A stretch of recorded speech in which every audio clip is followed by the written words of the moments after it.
غریب اور متوسط طبقے کے لیے موٹر سائیکل خریدنا بھی دشوار ہو گیا۔ نئی گاڑیوں کی جلد حصول پر لاکھوں روپے اون کی مد میں رقم کی وصولی کو دیکھا دیکھی اب غریب اور متوسط طبقے کی بھی سواری موٹر سائیکل کی بھی فروخت اون پر شروع کر دی گئی۔ لوکل، چائنا اور امپورٹڈ موٹر سائیکلوں پر 5 سے 30,000 روپے تک کا اون لیا جاتا ہے۔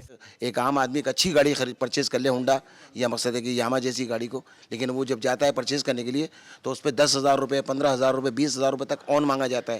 اگر اسے اون نہ دیا جائے اور یہ کہا جاتا ہے وہ کہتے ہیں جی آپ بکنگ کرا دیجئے، 45 دن میں، 30 دن میں، 60 دن میں آپ کو موٹر سائیکل مل جائے گی۔ مہنگائی کی وجہ سے سفید پوش طبقہ چھوٹی گاڑیاں چھوڑ کر موٹر سائیکل خریدنے پر مجبور ہو گیا ہے، جبکہ حکومتی پالیسی صرف بیانات کی حد تک محدود ہے۔ موٹر سائیکل اگر کوئی آدمی اپنے بچوں کے لیے لینے جاتا ہے، جبکہ پبلک ٹرانسپورٹ نہ ہونے کے برابر نہیں ہے، اس کے بعد اگر وہ بائک کی اپنی سواری کرتا ہے تو اس کو یہ خمیازہ بھگتنا پڑا ہے کہ وہ آن کی طرف جائے، پہلے وہ آن دے تب وہ گاڑی پرچیز کر سکتا ہے، کہ اس ملک کی معیشت کا یہ حال ہے ہمارا۔